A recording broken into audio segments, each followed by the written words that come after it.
Assalamualaikum warahmatullahi wabarakatuh. Hai pemirsa Mina-chan, kali ini admin akan menceritakan kisah seorang pemuda saleh yang harus menikah gara-gara sebiji buah apel. Bagaimana kisahnya? Simak video ini. Seorang lelaki yang soleh, bernama Sabit bin Ibrahim sedang berjalan di pinggiran kota Kufah. Tiba-tiba dia melihat sebuah apel jatuh keluar pagar sebuah kebun buah-buahan. Melihat apel yang merah marun itu tergeletak di tanah, membuat air liur Sabit terlihat, apalagi di hari yang panas dan di tengah kehausan. Maka tanpa berpikir panjang dipungut dan dimakanlah buah apel yang lezat itu, akan tetapi baru setengahnya dimakan dia teringat bahwa buah itu bukan miliknya dan dia belum mendapat izin pemiliknya. Maka ia segera pergi ke dalam kebun buah-buahan itu, hendak menemui pemiliknya agar meminta dihalalkan buah yang telah dimakannya.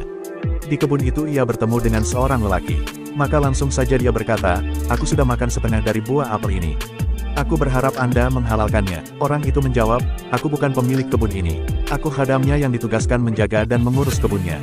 Dengan nada menyesal Sabit bertanya lagi, "Di mana rumah pemiliknya? Aku akan menemuinya dan minta agar dihalalkan apel yang telah kumakan ini." Pengurus kebun itu memberitahukan, "Jika engkau ingin pergi ke sana maka engkau harus menempuh perjalanan sehari semalam." Sabit bin Ibrahim bertekad akan pergi menemui si pemilik kebun itu. Katanya kepada orang tua itu, "Tidak apa-apa. Aku akan tetap pergi menemuinya, meskipun rumahnya jauh. Aku telah memakan apel yang tidak halal bagiku, karena tanpa izin pemiliknya." Bukankah Rasulullah Shallallahu Alaihi Wasallam sudah memperingatkan kita melalui sabdanya, "Siapa yang tubuhnya tumbuh dari yang haram, maka ia lebih layak menjadi umpan api neraka." Sabit pergi juga ke rumah pemilik kebun itu, dan setiba di sana dia langsung mengetuk pintu. Setelah si pemilik rumah membukakan pintu, Sabit langsung memberi salam dengan sopan, seraya berkata, "Wahai Tuan yang pemurah, saya sudah terlanjur makan setengah dari buah apel Tuan yang jatuh keluar kebun Tuan. Karena itu maukah Tuan menghalalkan apa yang sudah kumakan itu?" Lelaki tua yang ada di hadapan Sabit mengamatinya dengan cermat. Lalu dia berkata tiba-tiba, "Tidak, aku tidak boleh menghalalkannya kecuali dengan satu syarat." Sabit merasa khawatir dengan syarat itu karena takut ia tidak dapat memenuhinya. Maka segera ia bertanya, "Apa syarat itu Tuan?" Orang itu menjawab, "Engkau harus mengawini putriku."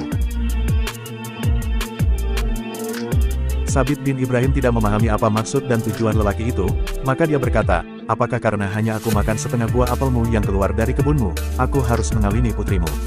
Tetapi pemilik kebun itu tidak memperdulikan pertanyaan Sabit.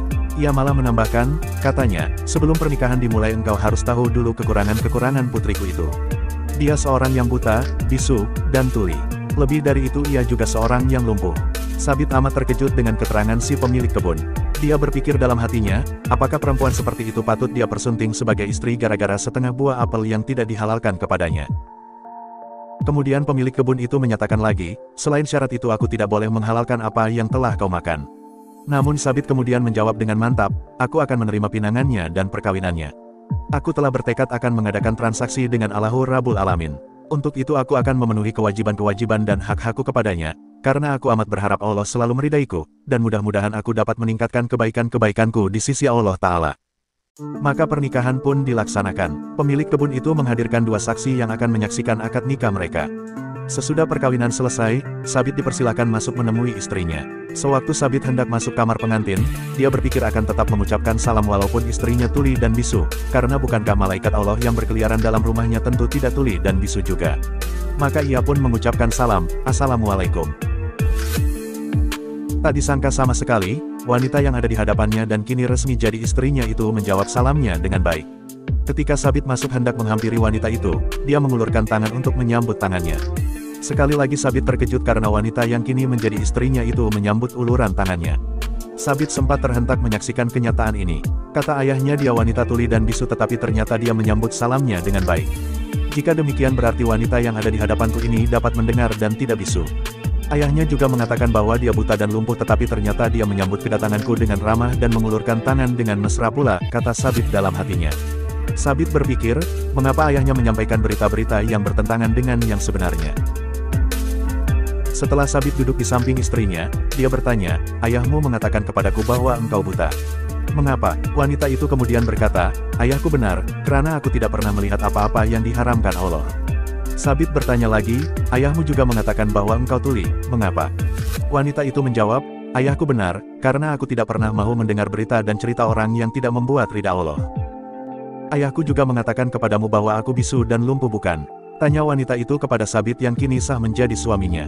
Sabit mengangguk perlahan mengiyakan pertanyaan istrinya. Selanjutnya wanita itu berkata, aku dikatakan bisukrana dalam banyak hal, aku hanya menggunakan lidahku untuk menyebut asma Allah Ta'ala saja. Aku juga dikatakan lumpuh karena kakiku tidak pernah pergi ke tempat-tempat yang akan menimbulkan kebesaran Allah Ta'ala. Sabit amat bahagia mendapatkan istri yang ternyata amat soleh dan wanita yang memelihara dirinya. Dengan bangga ia berkata tentang istrinya, ketika kulihat wajahnya, subhanallah, dia bagaikan bulan purnama di malam yang gelap. Sabit dan istrinya yang solihah dan cantik itu hidup rukun dan berbahagia. Tidak lama kemudian mereka dikurniakan seorang putra yang ilmunya memancarkan hikmah ke seluruh penjuru dunia. Beliau adalah Al-Imam Abu Hanifah An-Nu'man bin Sabit. Wallahu alam.